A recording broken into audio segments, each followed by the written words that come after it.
Olá, meus amigos, tudo bem? Eu me chamo Guilherme e estou aqui para mais um dia de leitura bíblica anual.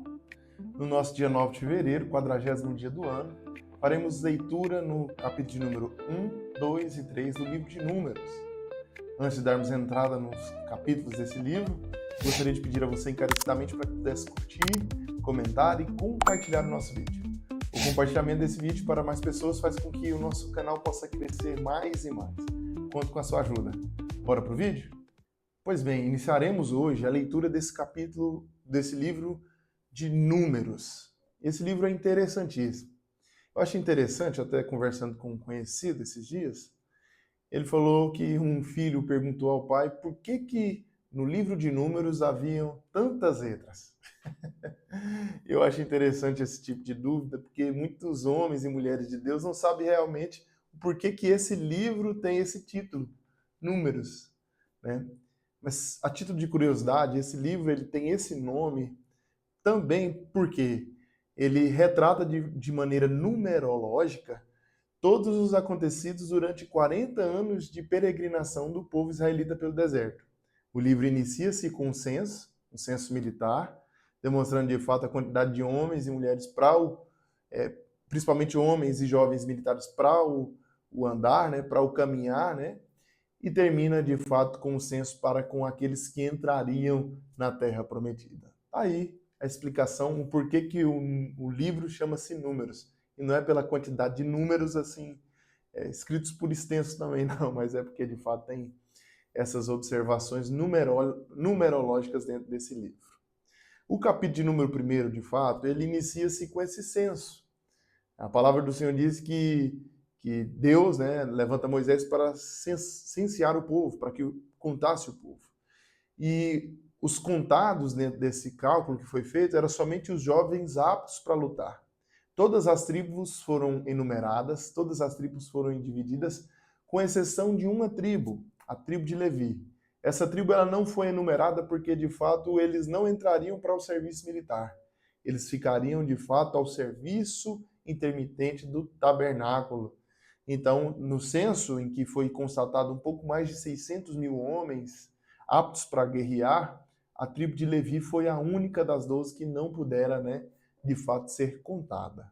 A palavra do Senhor, no capítulo de número 2, fala justamente a distribuição e a organização do povo em meio ao arraial.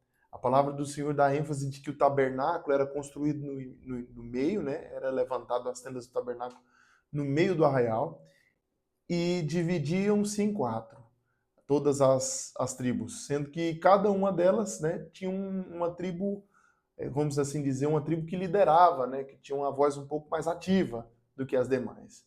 E eles eram divididos na região norte, sul, leste e oeste, de fato fazendo ali um anel de povo, né, um anel de pessoas, de humanos ali em volta do tabernáculo.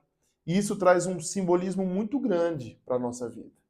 É Deus mostrando através das suas escrituras no capítulo de número 2, do livro de Números, que ele precisa ser o centro das nossas vidas.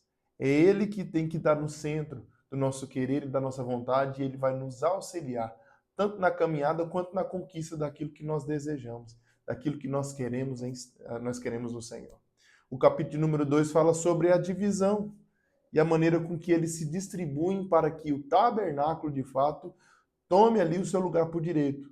A presença de Deus precisa ser precisa ser a prioridade de nossas vidas. Já no terceiro e último capítulo da nossa leitura do dia, a palavra agora vai falar sobre a tribo de Levi. A maneira com que Araão e os seus filhos, de fato, devem conduzir os cerimoniais, conduzir realmente os trabalhos ali que envolviam o serviço do tabernáculo. O serviço de adoração, o serviço de sacrifícios, e de fato todo esse trabalho que uma tribo inteira ficou de fato à disposição. O que eu acho interessante é porque a gente ouve muito falar, né, nos dias atuais dessa a galerinha que se intitula levita e etc. Mas existe realmente um significado verdadeiro. Levitas são de fato descendentes de Levi, que trabalhavam a serviço do rei. Não somente cantores, como hoje na atualidade muitas pessoas atribuem, né? Falam, oh, o fulano de tal é cantor, então ele é levita. Não. Mas o serviço dos levitas naquela época era de fato todo o serviço que englobava realmente o serviço do tabernáculo.